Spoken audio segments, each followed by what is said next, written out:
All right, I want to welcome everyone to the February meeting of the Finance, Efficiency, Economy, and Sustainability Subcommittee. We'll start today's meeting, like we start every meeting of this subcommittee, with the pledge. Vice Mayor Waring, will you lead us in the pledge? I will, thank you. I pledge allegiance to the flag of the United States of America and to the republic for which it stands, one nation, under God, indivisible, with liberty and justice for all. All right, thank you. The minutes of the January 28th meeting have been provided to all the members of the subcommittee. Do we have a motion? Move to approve. Second. We have a motion and a second. All in favor, please say aye. Aye. Next item is the item 3, which is the subcommittee agenda action item summary. This is an item that we've asked staff to put together from time to time, where folks can look at all the items that have been brought in front of this subcommittee and the progress or lack thereof that we've had on individual items, and just wanted to see if any of the again, this summary has been provided to all the members of the subcommittee. Any questions or comments from my colleagues on that? Again, thanks for putting that together so that we can continue to see what our progress is. Next item is item 4, which is the Technology Summit recommendations. We recently had a Technology Summit, which was actually called for by our colleague Councilman Nowakowski and Councilman DeCiccio. Really appreciate their call for that. Led to a great day of the summit, and now we have in front of us Paul Blue and Debbie Cotton to provide us with some of those recommendations, in addition to being joined here by several of the members of the Task Force on Technology. Thank you, Mr. Chairman, members of the subcommittee. We're here today to tell you the outcomes of your recommendation for staff and direction to go pursue something in April of last year. And so Debbie is going to speak to the outcomes that were recommended by the task force. I think you're going to find them timely and actually incisive, and I think very beneficial to helping direct the future priorities and strategies for the city in the areas of technology. I do want to remind the subcommittee that there were 2 broad charges that came out of the action in April from the City Council. One was to identify and recommend best practices for technology use, and then second was to talk about the community advancement of technology to promote economic development. We're here today to talk about the former. The latter, we would like to, including the economic development staff, take more time with the task force members to better tease out those things, because there's, in the economic development area, some of them are in regulatory areas, some of them are in promoting a business, and some of them are in the installation of infrastructure, and we need a little bit more time to sort out what those recommendations look like in the context of the city organization, so we can make sure all the right parties are at the table. So today we're here to talk to you about the great use of technology and its recommendations from the task force, and so I'll turn over the next part of the conversation to Debbie Cotton. Thank you, Paul. Good morning, Mr. Chairman, members of the subcommittee. Thank you for the opportunity to present to you today. I'd just like to really be honest with you. We really weren't sure where we were going with the summit, but because it was really a novel idea. I remember I was not the chief information officer in February of last year when you really announced this. So I watched the video and I thought it was really very informative. But as we walked through this process, we really were very fortunate to have your vision and your leadership to really give us this idea. And then working through our city manager, you gave us some really outstanding individuals from the community to work with. And I think what we have to share with you today, and we hope that you'll be very pleased with the results. It was a very interactive process. The members of the task force really owned this.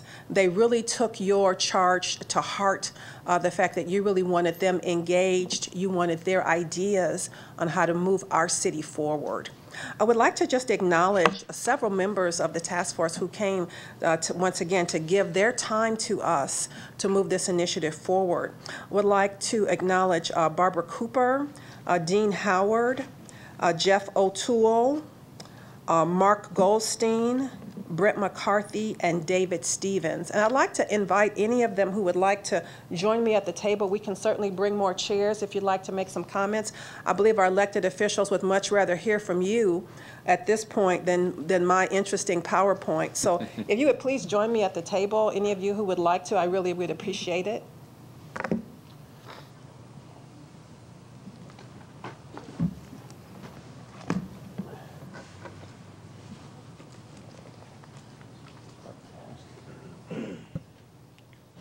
Seems like we're having a little summit, huh? Yes. Yeah, Summit 2.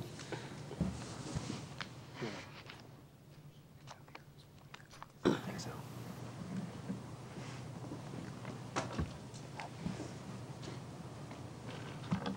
you like to get started, Barbara? Well, thank you for having us and the opportunity to say a few words about the outcome of the summit. And there's a lot that was done and a lot I think we accomplished along the way. And I think it's benefited particularly the technology organization, and hopefully the input coming out of it will be beneficial to the city as a whole.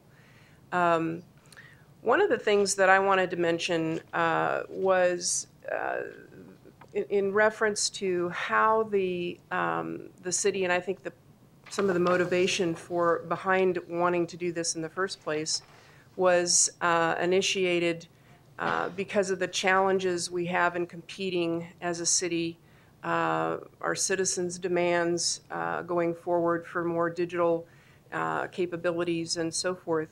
But we needed to also find where some of the starting points were. And we know in terms of the economic struggles over the past number of years, the IT organization, along with most of the city, has been strained in terms of funding and so forth.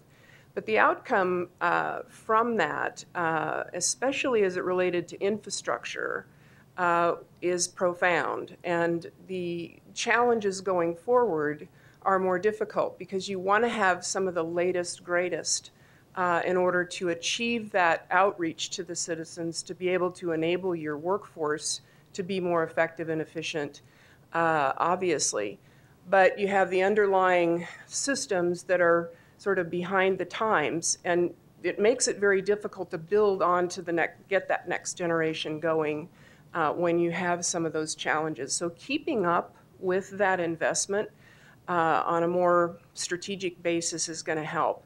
A lot of that has come out of looking at some of these things where you connect what the vision was of the summit back to how do we enable this to happen is now much better understood in terms of where do we put those priorities, how do we prioritize better, what sort of analysis really will make sense for your culture and be able to keep things on track better as we go forward. And also a sense that the sort of business of technology is not just about the IT organization, or that everything is tied back to the technologists that sit over across the street.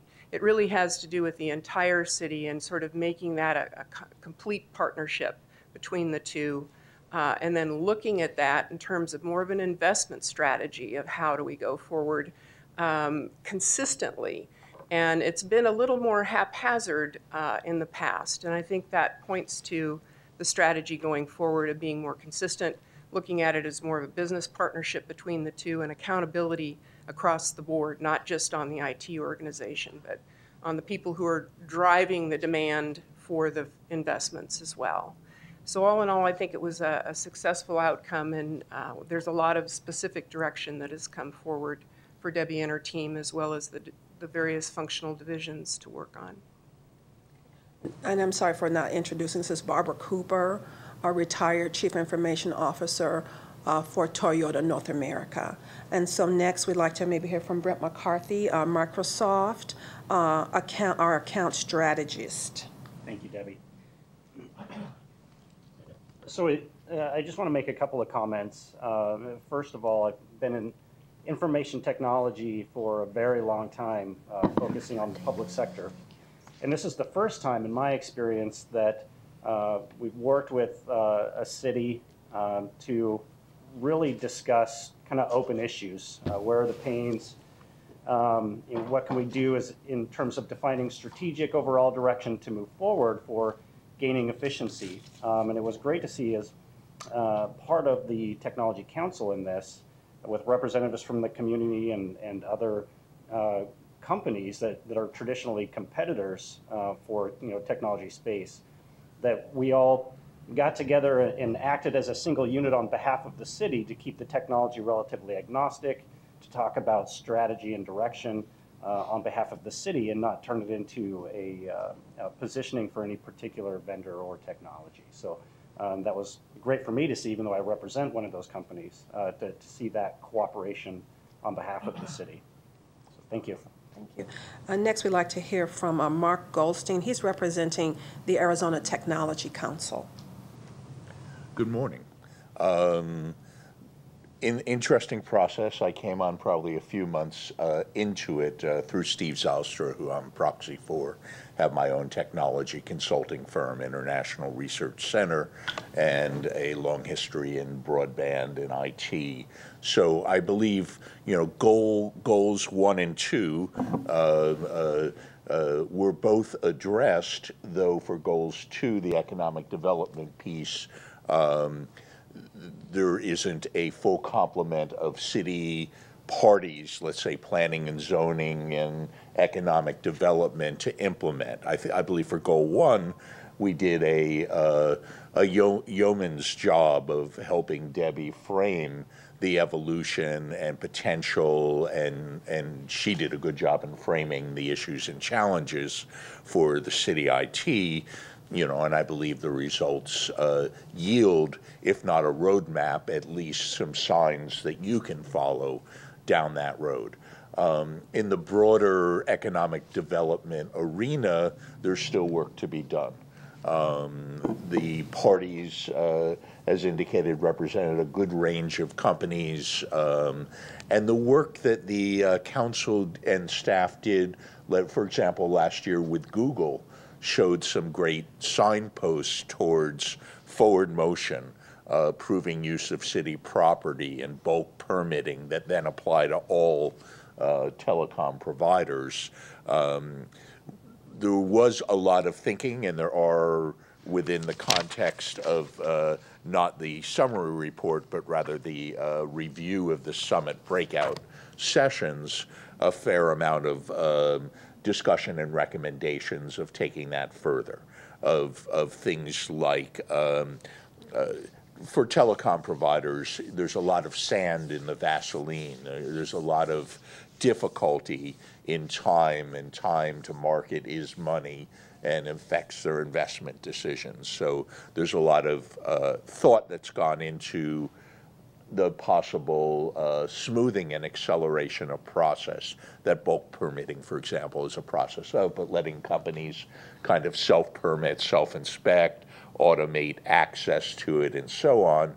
But we also believe that goes beyond the single jurisdiction of the city of Phoenix. When providers think about Phoenix, it's not just the city, it's the greater MAG arena, 24 municipalities. And there's potentially some things that can be done to coordinate or normalize procedures so that every city is in its own silo in those regards. So other areas of concern in goals 2 are workforce attraction and retention in the greater technology arena, the kind of venture development that we see not badly served in Phoenix now as opposed to 5 years ago with incubators. The city itself has the Hive at the Phoenix Public Library, and there's plenty of private side incubation and acceleration in that arena.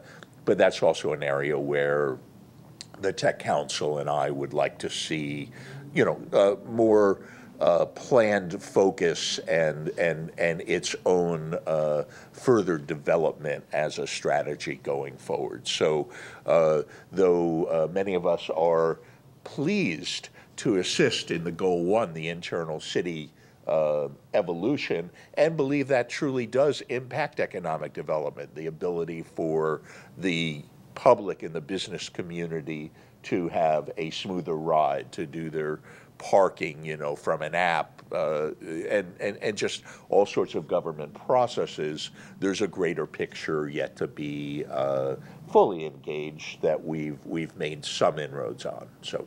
Okay, thank you. And next we'll hear from David Stevens, who is the Chief Information Officer for Maricopa County. Good morning. I applaud the council and the city manager and Debbie and her staff for pulling this together. I thought it was a fantastic exercise to really think through the problems. I guess the one thing I would say is you're not alone. As I travel and do business myself, everybody grapples with this issue of technology investments and maintaining your infrastructure. And so if anything, take peace that you're getting ahead of this curve, and that's a great thing. To that end, I mean, just a couple of really brief comments that I think you'll see in a slide deck that what's important to solve is some of the fundamentals, right? Getting the IT financial management in order, you know, laying out your investments and what they mean to the city of Phoenix and the community, broadly speaking. So you have a direct correlation there. You know what your value is going to be as you make those investments. Additionally, really thinking through at least what I call major maintenance. In other words, you call it a sinking fund, call it what you want, but really understanding when you make these investments, there are ongoing long-term operational expenditures associated with them. And so if you can plan that up front, you can better manage that cash flow over time. I've found that to be true. We've heard about the people component. People for information technology professionals is, I believe, almost an epidemic. It's challenging. And I would say that public, private, and otherwise, wherever you go, people are looking for talented information technology professionals. Phoenix and the metropolitan area is fantastic in that area. It's very competitive. And so what that means is getting the right individuals is a challenge. And so we talked a lot about what does it look like into the future to get ahead of that curve, to work with the universities and the high schools and the incubators and the venture capitalists and so on and so forth to create that kind of ethos here in the city of Phoenix. And I think that is very exciting on the future. And then lastly, just you know, this general perspective of the iceberg, right? So what you see, you know, and where you want to go, the citizen engagement and building out this connection with the community and the services for the employees of Phoenix versus the behemoth that's under the water that it takes to power that. That's that infrastructure, all that stuff that's invisible and expensive and hard to connect the dots to. And so I think that the group talked a lot about getting a house in order, so to speak, so that you can confidently step out and really build these services in a meaningful way. However, having said that, you always need an outlet, of course, for the now. And so Debbie and her team and the city and others, as they balance that, you know, should really think that through carefully through that first statement I made. Where do you want to be? How do you want to connect this to a value statement at the end? That would be my brief statements here. Thank you. Thank you. And then next we have Jeff O'Toole with Blackbaud Incorporated. Yes, thank you to the committee.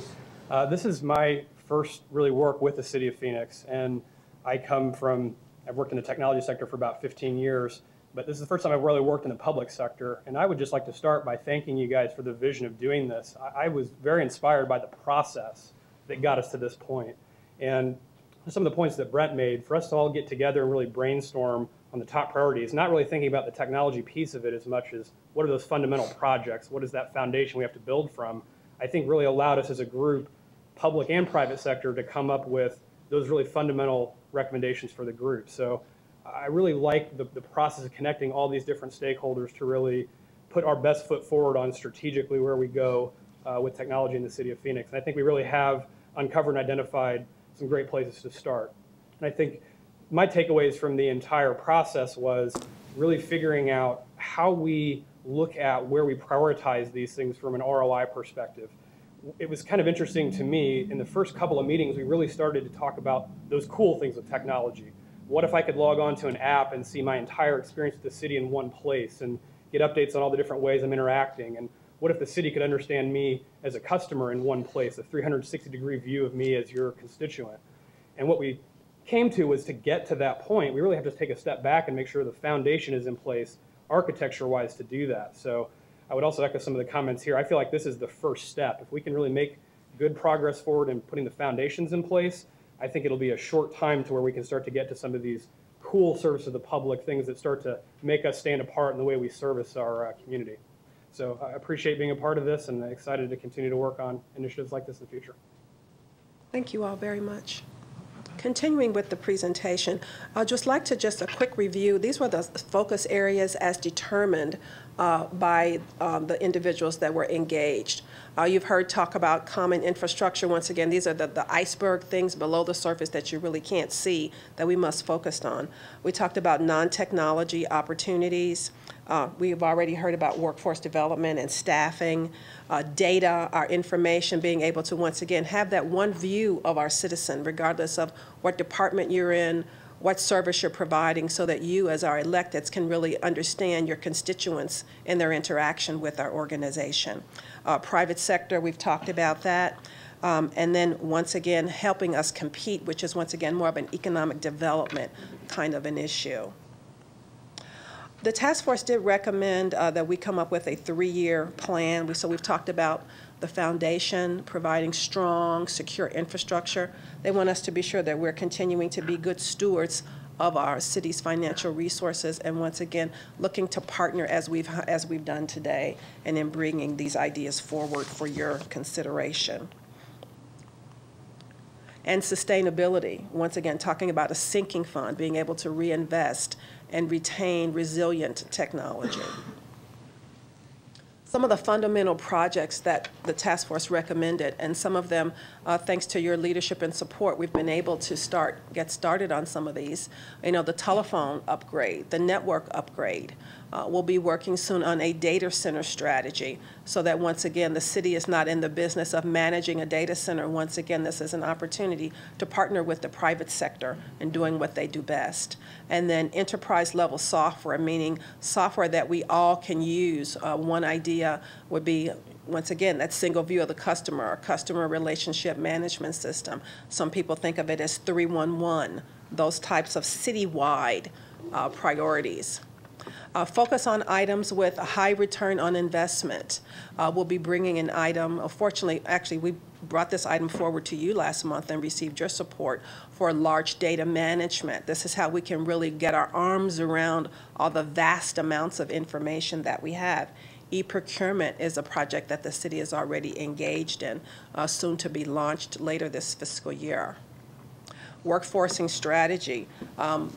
Task force has really told us that they do understand that we use lots of consultants, but they really would like for us to have more permanent city staff, because, once again, it's about building our infrastructure. It's about being sustainable.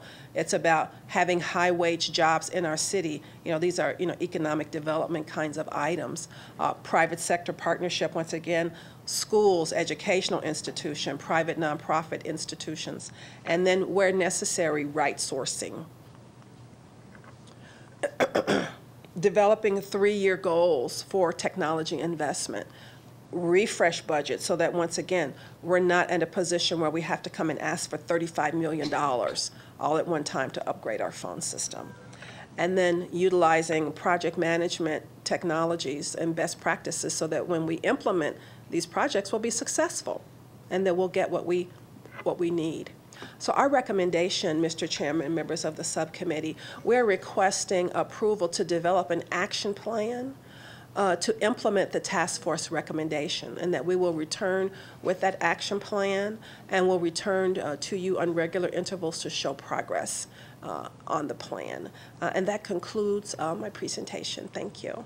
Great, thank you. Comments or questions from my colleagues? Councilman Nowakowski. First of all, I just really want to thank our chair, because I was just counting all the items that we accomplished.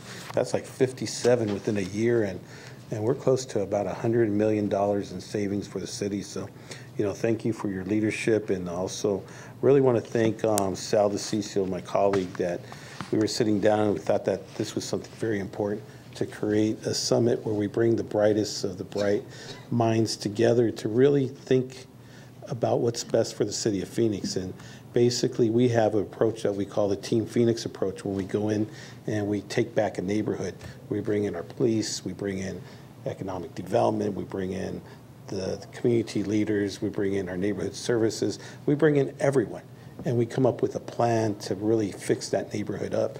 And what we did today with this report is that we brought the brightest minds, and we brought really team technology together to really help us to serve the customers. You know, when you talked about that 360 degree view of a customer when they walk in, we really want to know what is that 360 view of that person when it comes to the city of Phoenix from any services, from the 24 different departments that we have.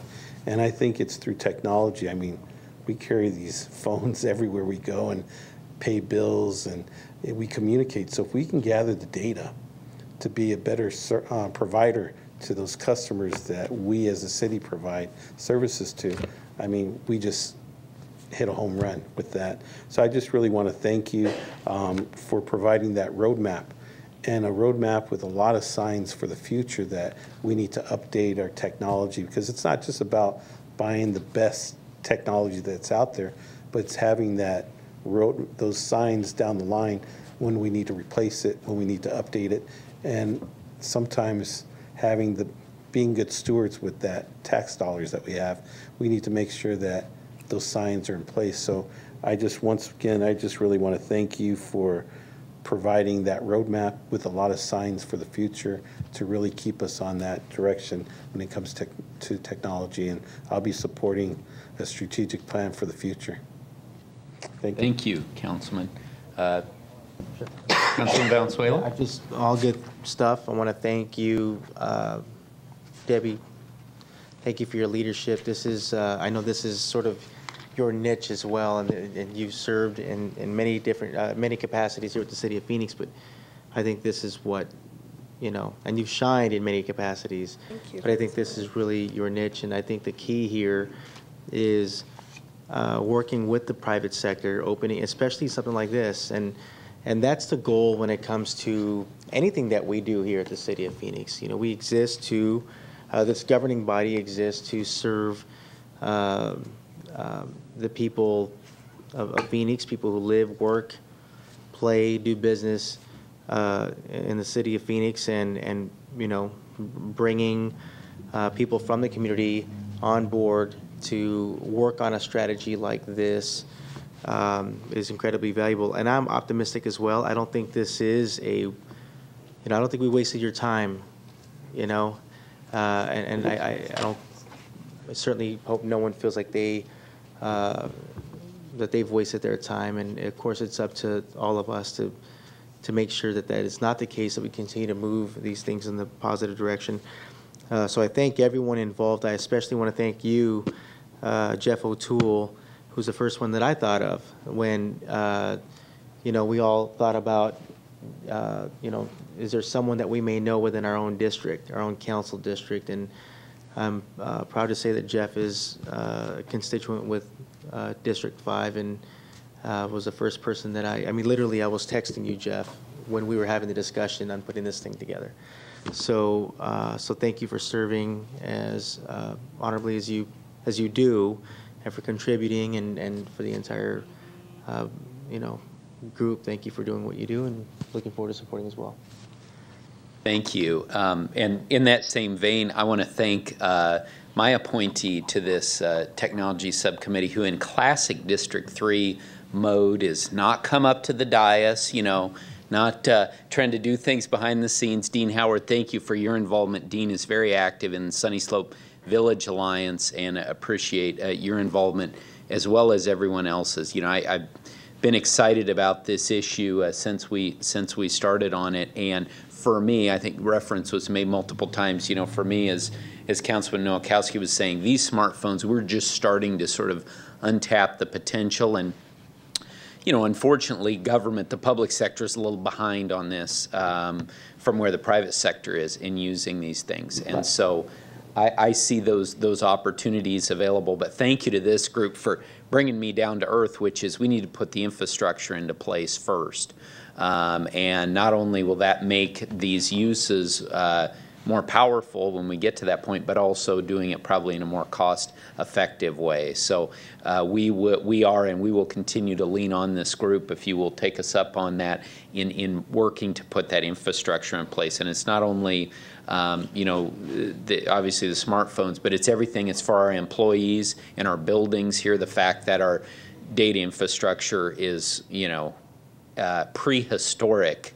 And so that's why I think, those of us here who, we have a difficult budget challenges that we face, but we understand the value of this. And again, it's about laying the foundation for the future. People talked about citizen engagement. As we think about the millennials, they're going to engage with government. They are already and will continue. And then I think Generation Z behind them are going to engage with government in such different ways.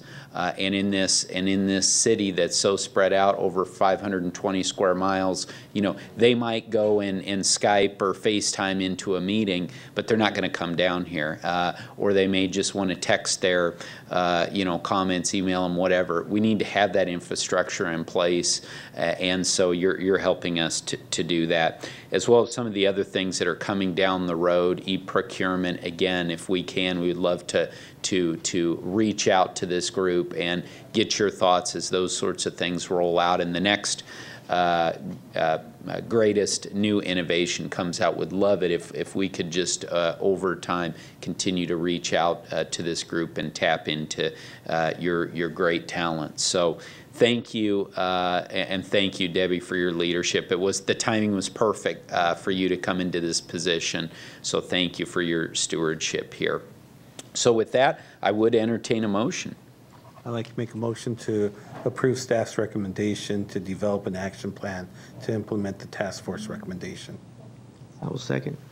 All right, we have a motion and a second. Any further discussion? Can we sell some of that to a museum? I mean, you think they'd like our yeah, absolutely, and our wiring too. I think it is. All right. So with that, all in favor, please say aye. Aye. Aye. All opposed? Motion passes unanimously. Thanks so much. Okay, we now move on to item 5, Flex Wrap.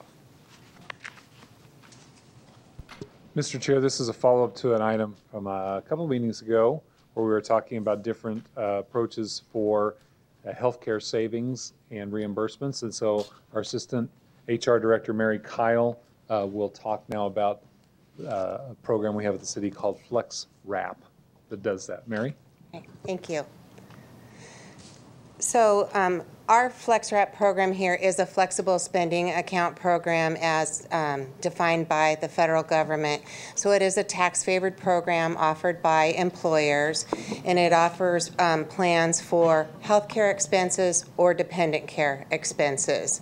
And it provides an immediate discount to employees equal to the amount of taxes that would have otherwise been paid on those funds.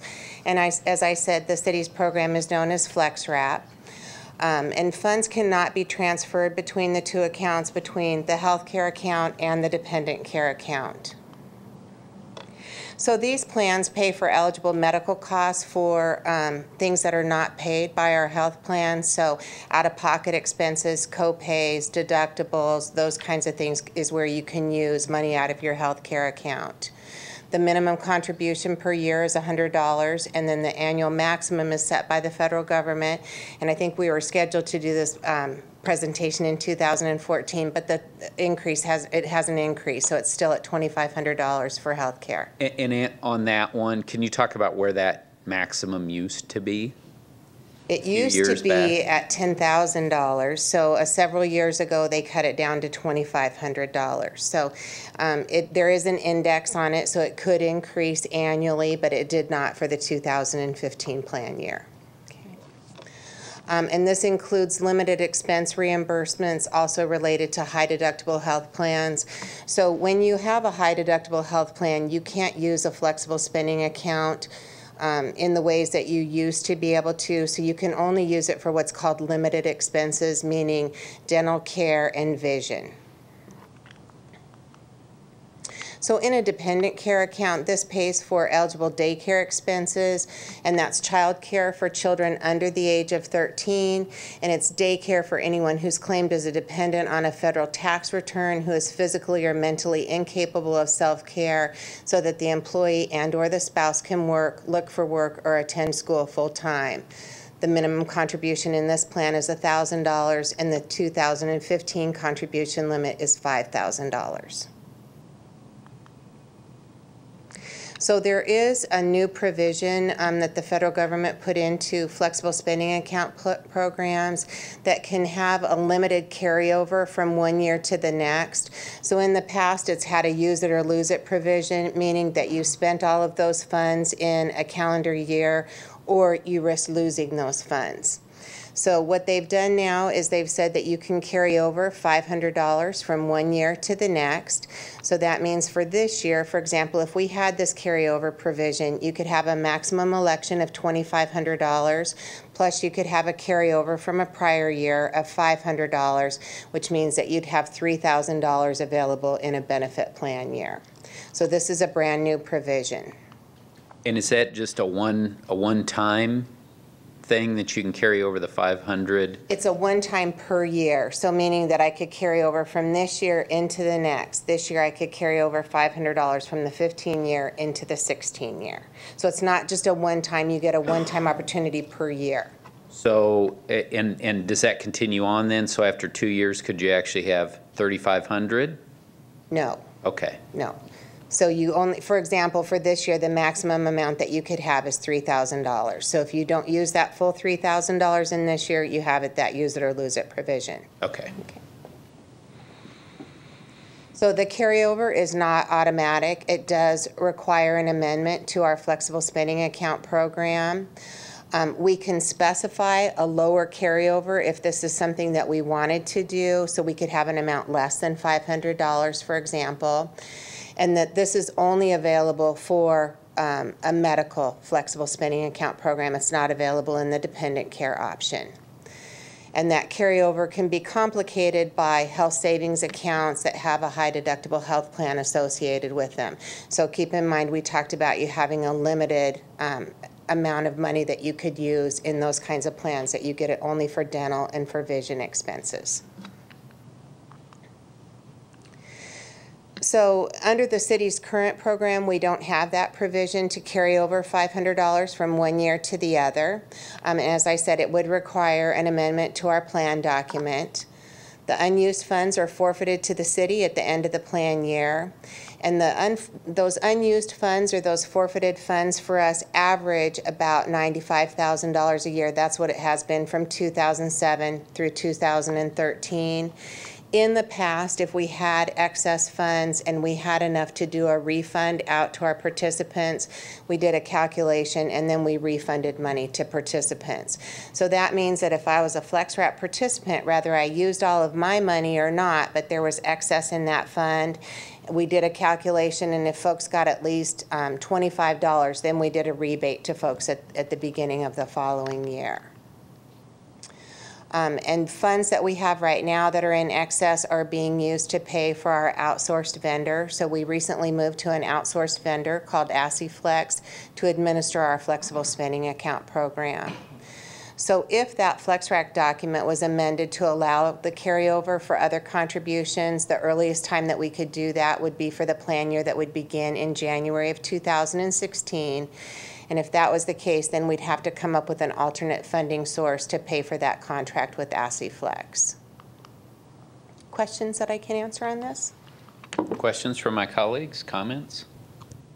Councilman Nowakowski. So if we went with that 500 annual carryover, how would that affect that 95,000 that we average each year? It would probably reduce that number. So as an individual participant in that FlexRap plan, you'd have to request that carryover. So that would mean that there would be less forfeited funds at the end of the calendar year. Have we estimated, I mean, did we do a study to find out if we did carry over the 500, what impact that would have? Or how many people actually make up the 95,000? We have about 2,200 participants in our FlexRap programs, but that includes both dependent care and the health care. And keep in mind that folks could have a health care plan and a dependent care plan. So in doing some estimates on that, we likely would not have enough money to pay for that outsourced vendor. And would we be able to have within 5 years, you can carry it over once within 5 years, or can we create something like that, or? I don't believe that you can say you can carry it over once within 5 years. From what I've read in the federal requirements, when you have a carryover, it's a carryover every single year, but it could be less than that $500 amount. Okay. Other questions or comments from my colleagues?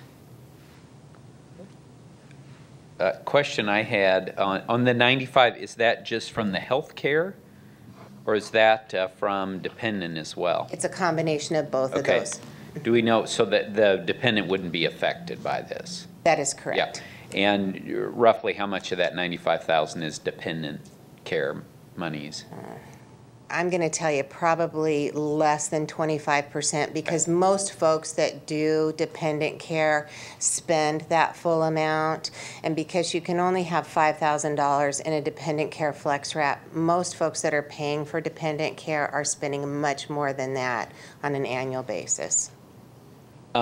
So to me, my thought, and I saw you mentioned it briefly in the slides here, is the interplay with the health savings accounts. Mm-hmm. Because for people who are concerned about this issue, they have variable healthcare costs over a number of years. The thing that comes to mind is braces. Maybe that's just because that's a personal thing. Is, yeah, with the health savings accounts, you can, you know, and tell me if I'm getting this wrong. I mean, how much can you put into the health savings account on an annual basis? So first off, to have a health savings account, you have to have that tied to a high deductible health plan. Mm-hmm. So those two have to go hand in hand. So if you have a high deductible health plan, it's like $6,336, I believe, on an annual basis that you can put in there.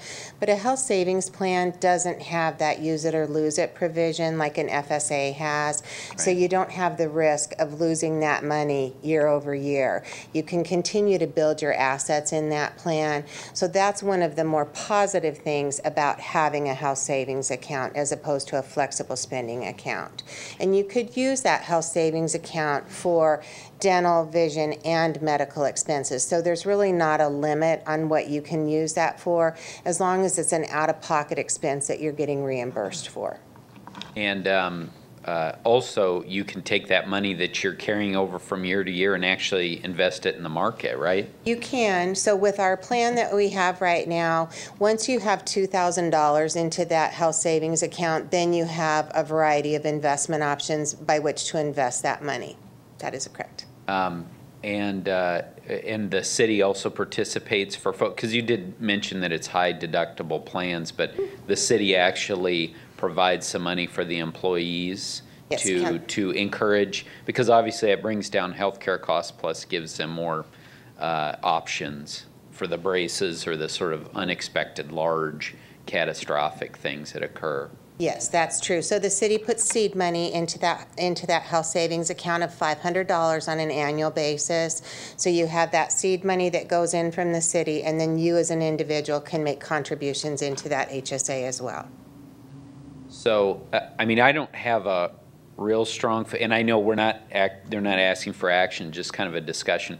I don't have a real strong feeling about whether we allow the carryovers, except to say that if people are really interested in carryovers, HSA seems like a better option, and I hope we're educating our employees about those that option that's available and how that might actually address their concerns, or the people that might want to do the FlexRap. They max it out because they don't know what's going to happen. They prepare for the worst, then nothing happens. Then it does mostly get lost. So So we do try to educate our employees on the value of a high deductible health plan with that health savings account coupled with it. We also do some education on the flexible spending account programs. And then we're working with our healthcare task force right now and soon the healthcare trust board on some potential plan redesigns for the healthcare plans for the 2016 plan year. So I guess with that, good discussion. Other comments from my colleagues? Councilor Nowakowski? Outsourcing this with the, what is it, the flex wrap? How much of our staff time have we saved, or how has that helped us?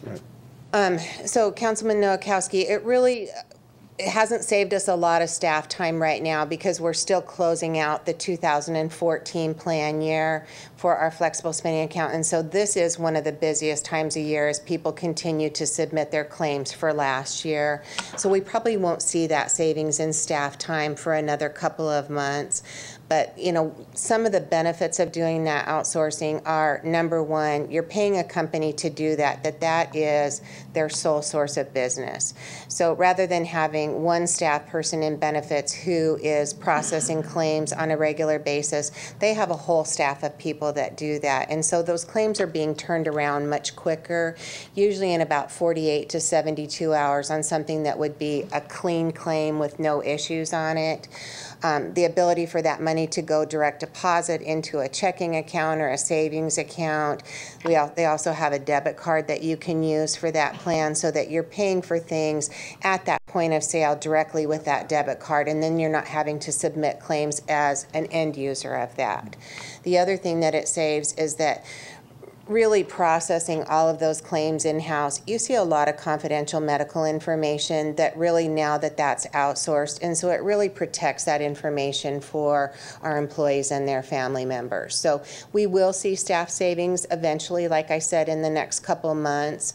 And so one of the things that staff member will do is they'll be redeployed to work on what we call our EGWIP program, which is our employer group waiver plan, which is the pharmacy plan for our Medicare eligible retirees.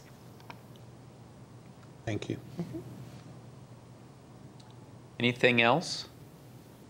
So what's, Mr. City Manager, what's next in the process? So, Mr. Chair and Councilman Nowakowski and others, we can come back with some more specific to the questions you asked about how that 95,000 breaks out and the participation numbers, and then that'll give us some information if you want to talk about moving to that option for carryover and just have more definition around what the trade-offs are for us to do that.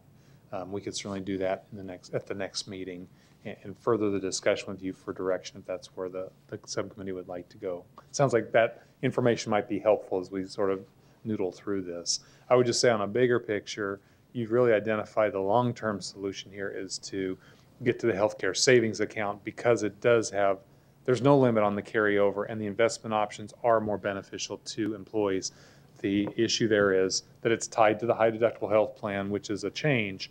Mary is working currently with our labor representatives to walk through all the pluses and minuses of that and come back with some recommendations later in the year. But I think most immediately for next month, we'll come back with the information that was sought today, and that'll further that discussion.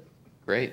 All right. Unless there's anything else, thank you very much for the I would just also mention presentation. that following up on a previous item, Mary has just released the request for proposals now for The dependent eligibility verification audit. So we came back to this group, I think, in the fall of last year, and so that audit, the RFP was actually released for that today. So we're advancing on that front, which also should help us make sure that we're only paying, we want to pay the right amount for the right people, and that's what the dependent audit does. It ensures that people who aren't eligible aren't being paid for, and therefore all members benefit from that. Thank you. All right, next is item 6, excess property update. Thank you, Mr. Chair. We continue with this item as a regular one. We have some updated information for folks about the status of all the properties that have been approved so far, where they stand, and our team with our Chief Financial Officer and our Deputy Director, Mary Vivian Withrow, and our outside consultant are here to walk us through this. Thank you, Ed. Chairman, members of the subcommittee, there's three things that we want to cover today. And first, we're going to give you an update on the properties that have been sold and those that are still pending of the list that council has previously approved. Mary's going to walk us through that. In addition, Steve Corney, Managing Director with Jones Lang LaSalle, is just going to give us a little market update, give us a feel for what's happening in the marketplace. And then finally, we're going to walk through an additional 13 properties that we're seeking approval for to add to our list to get marketed as soon as we can. And with that, Mary, if you would. Thank you, and good morning, members of the subcommittee. We'll walk quickly through the list of properties. I gave you each a handout. You'll see that since the inception of this initiative in 2013, we have, the council has approved 15 properties in total. 10 of those have been sold by Jones Lang LaSalle. So we're moving right along expeditiously. You will note that in your handout, it's broken out by fiscal year, so we had the one sale initially in 13-14. The balance of the sales have been in this fiscal year. The net and gross numbers are on there before commission and after commission. So again, we commend Jones Lang LaSalle and thank them for their efforts. They've been very aggressive in marketing and working through issues to get these properties sold. I can turn it over to Steve and he can give you a little more insight into the market generally and where he thinks we're headed. Can I actually ask a question about this one, Sure. 12th Street in Greenway? So it's unlisted, accepting offer. Why is it unlisted? And Steve can probably speak further to this. We typically defer to Jones Lang LaSalle's advice. We obviously have an appraised value that is our floor because the city needs by charter to obtain market value for the properties. But in their expert opinion, they evaluate whether or not it's prudent to put a list price on a property or whether it's better to have no list price and sort of let the market bid it up in those situations. But Steve may elaborate a bit more on that. Sure. So the property's listed for sale. So it's out there and everybody, all the brokers know about it and the buyers know about it. But we went to the market without a list price. So, okay, I see. Yeah, it's just, I think the terminology might be a little confusing on that report. Yeah, I was going to say, we've had a lot of people asking about it. So I thought it was out. Okay, perfect. I have another question. Councilman Nowakowski. So the Jesse Owens property, I understand that we had a bidder and then that person had 30 days to close. They never did, right? And then it's back in the market. So are we asking for some earnest monies up front? So if there's a situation like that, that we cover some of our costs, that it takes our staff and yourselves to actually put a deal together and... Sure. Mr. Chairman, Councilman Nowakowski, I'll just touch on this briefly, and Mary and Steve can fill in any details, but we always ask for earnest money up front. I think that's a negotiation process in terms of when essentially the earnest money would be forfeited, et cetera. There's a lot of due diligence on some of the properties, particularly some of the larger properties. And so therefore, as part of the offer and acceptance, moving through the due diligence, the earnest money is available to the city, but it's not available on the very front end. So the due diligence period normally has to run its course before any earnest money would be forfeited by a potential buyer. Now, is there, I'm not a realtor, but is there a way for us to actually, if somebody's going to go down and lock up all these properties, let's say, and they're saying they're going to pay a certain amount of money, and then all of a sudden it says, you know, they're out there looking for another person to flip it, and they can't flip it, and we're holding on to the property, we're losing all that time. Is there any ways for us to get some money up front that they actually lose if they don't purchase that property? Well, there's two questions there. Number one, the best way to handle it is just to have short due diligence periods, which is what we're doing. Right. There's really not a way that a buyer is going to go in and risk money non-refundable up front unless it's just zoned the way they want it and they've got a use for it and it's ready to go. So it's very unlikely. But the way to protect ourselves is to have short due diligence periods, which is what we have. So we've gotten security deposits on all these sales, short due diligence windows for them before they go hard.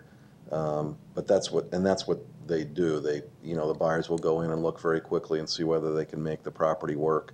And so we haven't been strung out on any of these assets we haven't been tied up for 6 months, which, by the way, is on some of the land sales, it's one of the things we do struggle with is many of the typical way a company would buy vacant land is they would tie it up and with a very long due diligence period with non-refundable money to go see if they could zone it and and plan the property and get it approved. So we don't do that for the city. We don't go with that contingency. And that's a challenge to sale and the ultimate price. But to answer your question, Councilman, we don't get strung out on because we have very short due diligence periods. Okay. Thank you. And just one more question. So the Barrister building is not on this list. Is that because it was an RFP or what? Correct. These are only the properties that are being marketed by finance through JLL. All RFPs are being handled by CED. So those are being dealt with separately. So if somebody looked at this list and thought, oh, this is it, this is all the City of Phoenix has done with respect to selling excess property and obtaining revenues for the city, this is not a complete list. Correct. Councilman, that's a great point, and we can actually combine two into one document so you can see the whole picture. We'll do that. Thanks.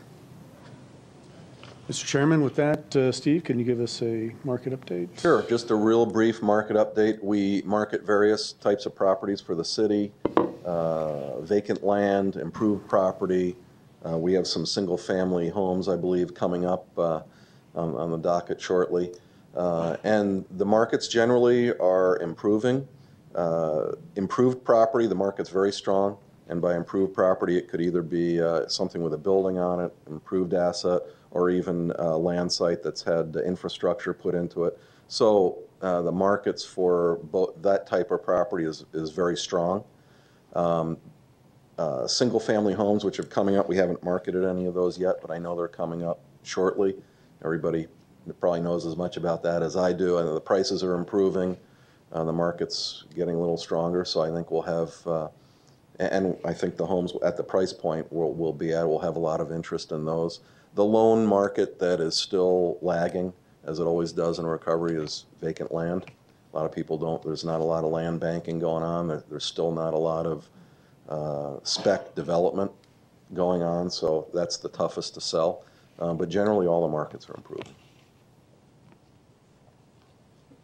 Okay, and with that, we're going to go over the additional properties that we are seeking action on to take to council for approval to market.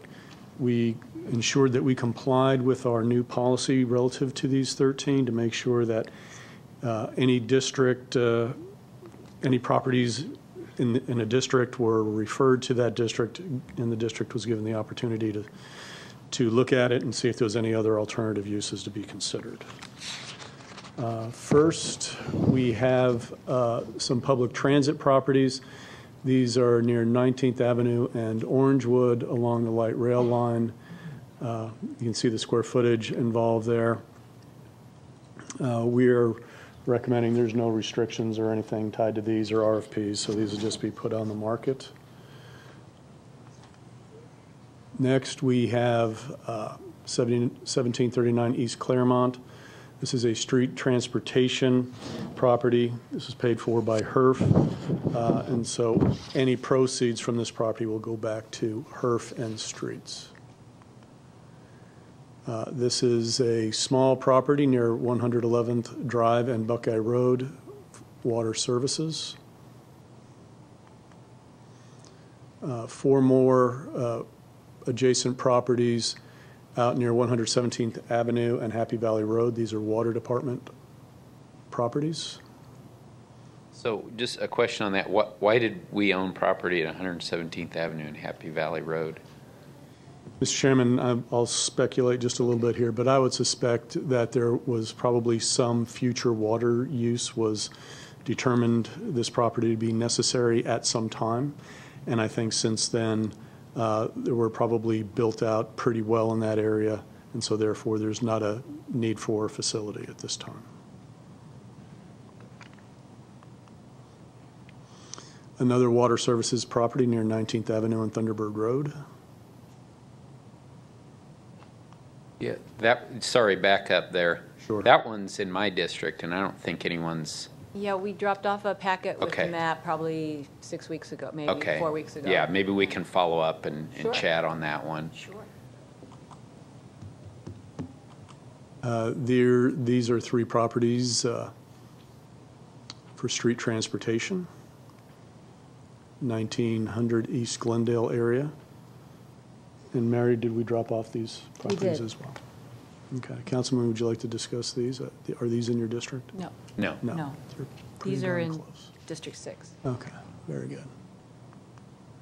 And that's it. Those are all the properties. Happy to answer any additional questions. And again, seeking approval to ask Jones Lang LaSalle to market these properties for us. Questions or comments from my colleagues?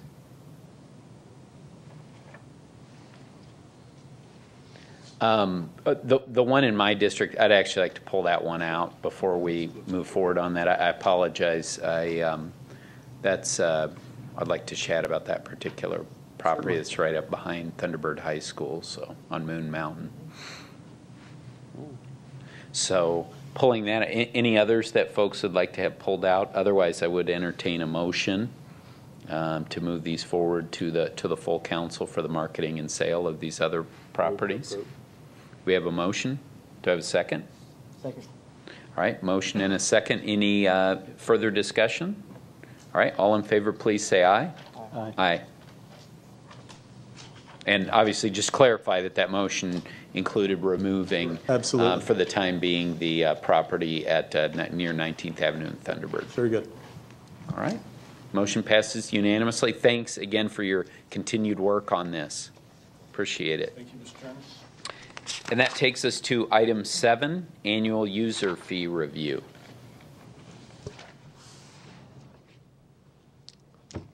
Our city auditor is here to discuss this annual look at user fees. Thanks, Ed. Mr. Chairman, members of the subcommittee, I'm here to basically turn it over to Deputy City Auditor Greg Holmes, who managed this project. The City Audit Department has completed its annual review of the fiscal year 15-16 fee recovery projections, and Greg is going to walk through a short presentation giving a little bit of background about the process, what fees are included, and the results that we had from the review. So with that, Mr. Holmes. Good morning, Mr. Chairman, members of the subcommittee. I'll briefly give some background first. The user fees are really designed to charge a fee that benefits a service for a particular subgroup of either residents or businesses. We listed here swimming pools and vending licenses as examples, but they could be development fees, tennis courts, ball field rental. There's quite a variety of fees. And the overall goal here is, in charging these fees, is to maximize tax dollars, then to use toward general services that benefit the entire community, such as public safety and streets and parks. Each one of these fees, there's really a history and a story behind each one. They may or may not fully recover their costs. There's a variety of factors, as well as council directions that can affect the recovery rate. And then the overall policy is governed by, we're really trying to recover only costs here. These aren't profit centers. We're really just required to only, really to not to exceed full costs in generating these fees. About 5 years ago, there was a new policy that the council adopted. Prior to this new policy, fee changes could really be addressed at any time of the year. And this could be very confusing and didn't really give an overall big picture view of how the fees impacted the budget. The new policy consolidates all the fees, so in March they're presented really as a whole to council, and there's several reasons for this. This allows the budget process to really align with the user fee process, and you can see how the budget is affected by the fees. You're able to look at them comprehensively and look at the overall impact to the upcoming general fund budget. And then lastly, we're legally required to post these fee changes 60 days prior to council action, so it allows that time and still be in line with the budget process. Our role as a city auditor is we'll review each of these user fee models every year. They're a projection into the following year of costs and revenues and activity, and then we have our analysis completed by February.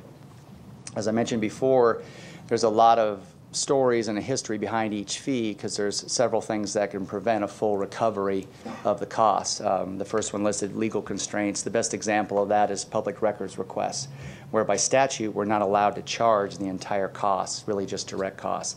There's community needs, comparable market rates. For some of these services, there are public and private alternatives to where market rates are affecting how we should set our rates.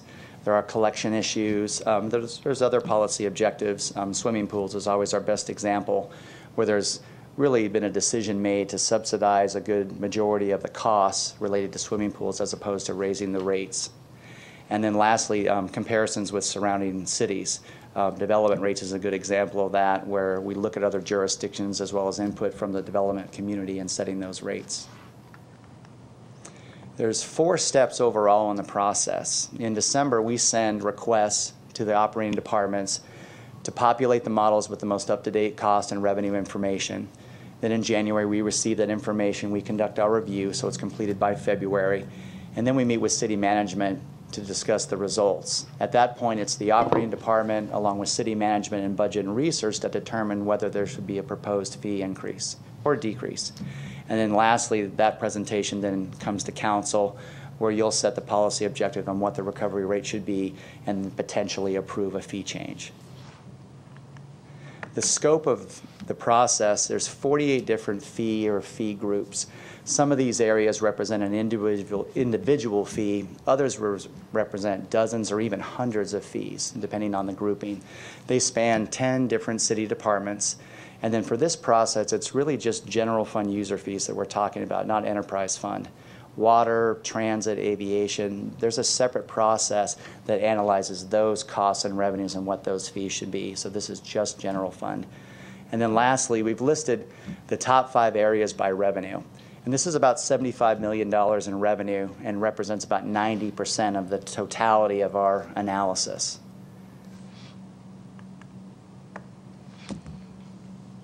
Okay, thank you for the presentation. Questions or comments? Vice Mayor Waring. It's a fair game to ask about some of these specific. Oh, sure. Okay, just wanted to make sure. So like emergency, on page 45, emergency transportation, I assume we're probably talking about ambulances. Yes. I assume that's what that is. And obviously people don't set aside money in their daily budgets for annual budgets for emergency transportation. I assume that's why we're not collecting. Yeah, there's a couple of factors. One, there's actually been a decline in the activity level. Like, we do projections, and historically they've gone up every year in terms of the amount of ambulance transportation but there's been a decline, and that accounts for probably 5 to 10% of that under recovery because of the decline in business. The other is a collection issue. But obviously we still have, sorry to interrupt. But, sure. But so we have ambulances on the ready, we have to pay people, we have to pay their pension costs and salaries and everything, and that's a good thing. We'd rather have more ambulances available than need, rather than the other way around, of course. So it's not necessarily that people aren't even paying, it sounds like. It's that, or at least it's some mix. It's a mix. It's a mix. It's a mix of a little decline in business along with collections. There's insurance requirements that have changed, access and such, that there's been less money able to be collected through insurance. And then there is a bad debt component of just uncollectible amounts. In addition, that fee is set by the state annually. So we're a lot of the time chasing costs by getting the new fee raised to meet whatever our costs are for the year. So that's another component that can factor into not being 100% recovery. So Chairman Gates, Vice Mayor Waring, the state puts a percentage reimbursement rate, and that affects this for, is it access covered patients? So the state reimbursement rate for access? Actually, they established the rate that we can bill for 2 different types, advanced life service and basic. So they say this is the maximum you can bill, period, regardless of the cost, yes. I mean, when I looked at this, obviously that's one that stands out because people know what that is. It's a life and death thing, and I was just more curious about the number because a lot of them are, you know, almost collecting 100%. Now some of them are way over. What's the one, 164%? So commercial inspections is way over, but site plans is way under. On the I mean, development what would be the fees, thinking did we miss it? Did we set the wrong fee Well, structure? that one's confusing because budgetarily we're capturing a moment in time. But for development services where you see a lot of different operational areas, there's a shifting of resources throughout the year based on demand. So you see multiple inspection areas. Should this be looked at as a lump? Is that the bottom line number is really the most important. Are we fully collecting the department's costs through fees? And yes, we are. Yeah, Vice Mayor, I would say that's exactly their strategy. They want to make sure that overall that bottom line number adds up to close to 100%. And I thought that was probably going to be the answer, but wanted to ask, obviously. I would say, so the implication is the same people, I guess we're not cost shifting within this subgroup, is somehow an individual with a plan for a house somehow bearing more of a burden than an attorney who's coming down here every day with a different type of activity.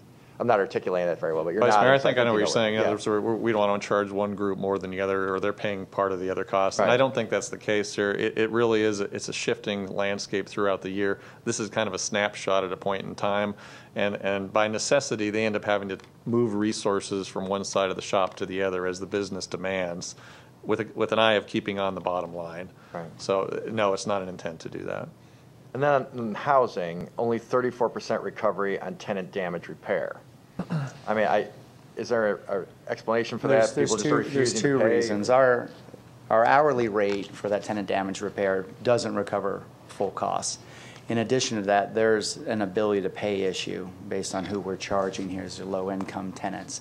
So there are a lot of costs that are waived, or there's an uncollectible issue. That's why we're not recovering. I mean, I guess tenant damage repair, does that encompass accidents?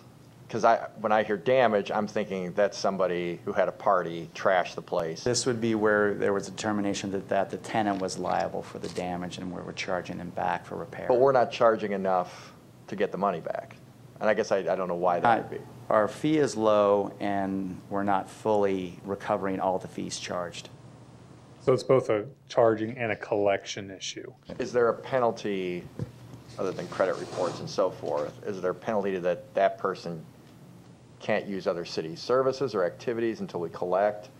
I just, we can get a more, we can get a more full report on this particular fee. Really providing, that's one that jumped off the page to me. Sure. So if that's something that can be investigated, obviously within federal laws and whatever restrictions, but if we place restrictions on ourselves on that, that's definitely something I'd like to hear more about. Okay. And so what we can do. Very good. I also, back to your ambulance question, Mario, I think has a little more fine-grained detail on the way that works. Chairman Gates, Vice Mayor, just another clarification. So the one component is the rates are set by the state, but there is the factor that the city manager mentioned, which is the state also sets the reimbursement rate for access patients on the collection side. So that is another piece that is not within the city's control, but it can change from year to year. The reimbursement rate specifically for access patients and how much of that comes back to the city. And I certainly didn't want it to be interpreted. I was more curious because I knew about the state rate and so forth. And so, again, just like I just mentioned, we got to work within the confines of what we can do. But I was kind of curious just because that is such an obvious one that can have a big impact on people, of course. So, thank you. Thank you, Vice Mayor. Councilman Nowakowski. So what is what is the average of the recovering for an ambulance, let's say, on the bad debt? I mean, like for example, in radio, we normally have anything under 5%. We just write it off. It's bad debt. We know that we're not going to collect those sales on bad debt when it comes to transportation, of ambulance transportation. Chairman Gates, Councilman Nowakowski, is your question what's the recovery rate now, or what's the bad debt component? Right, the bad debt related to ambulance? I don't have that number off the top of my head, but that's certainly something we can get for you. We can do a more full discussion of just collections overall as well. That's actually part of a bigger conversation. Good. And then going back to the housing, one of the issues also is how long that tenant's in that apartment or in that housing. So if there's a high turnover, then you have to replace the carpet, replace some of the, you need to paint the facility. So also it's the high turnover. So that adds into all that. So maybe if we can figure out what is our turnover on our housing, if it's if it's 6 months, if it's a year, if it's several years, right? Other questions or comments? We're not raising any taxes, right? Yeah, so that's right. I mean, at this point, we're not being asked to increase any fees or decrease, I guess, as well. I just kind of wanted to mention the swimming pools again. 9% cost recovery on swimming pools. I'm not saying today, I'm not asking that we increase the fees, but I know we talk about some other recreational items in the city that we provide. That's heavily subsidized, and I think we all understand the positives that come out of having these public swimming pools in our communities, but it's a very significant cost. I think it's important that people understand our recovery there is extremely low. So that's why I think this is a very valuable exercise. And by the way, I want to thank the city manager and Mario Paniagua for kind of the shift that we've done with this from when I started on the council. These fees were like coming every 2 weeks. We were getting a request to increase the fee, and this is a much more structured way of doing it, and we're utilizing good techniques of, hey, what is our cost recovery, so that we can look at it, and if there is down the road a time that the council feels that we need to increase or decrease the fees, we have the objective information we need to do that. Vice Mayor Waring. Yes, thank you. You goaded me into it. So I was going to ask, and I wasn't going to, and now you did it. So I am curious. So the golf courses used to be their own entity. Now they're in the general fund, correct? So why wouldn't playing a round of golf be a fee? Chairman Gates, Vice Mayor. Actually, the golf fund, the golf program is set up as a special revenue fund. It's not part of the general fund, although the general fund is set up to cover any gap between the expenses and the. Well, it says that's just it. I mean, sounds like a bad deal for the general fund, frankly. We're covering any losses and not recouping any fees, effectively. If they're, by some miracle, we started making money on the project, around the courses. I mean, I guess I just don't understand why is it different. So if you go to the swimming pool and you pay $5 or whatever the fee is to go, you're paying $20 to go play a round of golf. I guess I don't totally understand why those two things are different and why it's not illustrated here. I'd be curious, because really what I'm looking at is the percentage. What's our recovery projection on our golf course operation? And I don't see it here. I know it's in the red, but we can add golf into this assessment. I mean, it'd certainly be helpful to me to see a comparison compared to this other stuff. I think that's a good request. I think you'll see that it's improved significantly over the last year, actually, due to some of the partnerships with ASU, Grand Canyon University. But I would agree. I think that'd be good. Even though it is different, to at least see that comparison with what our recovery is on swimming pools, I think would be instructive. I didn't totally understand why it wouldn't be on this list at some level. Kind of like you were talking about the properties on the last, we had two different sets of them, but it would be helpful to see them sort of merged. So we will do that. Thank you. Super. Other questions or comments? Okay, great. Thank you for your work on this. Really appreciate it. And that takes us now to call to the public. No call to the public. And then future agenda items are being passed out to the members of the subcommittee right now. Thank you, sir. You bet. Any additional items that we ought to be looking at in future meetings of the subcommittee? Mr. Zerker, one thing that I'd be interested in, I don't know if this is the right committee or not, but the FEMLA use by city employees. I think this is the right one. Yeah, I think that would be a good discussion, see the percentage usage of FEMLA by our employees, and then look at some ways to address that. Sure. Moving forward. Thank you. We'll also do the return information on FlexWrap on here that we talked about today. Perfect. Anything else?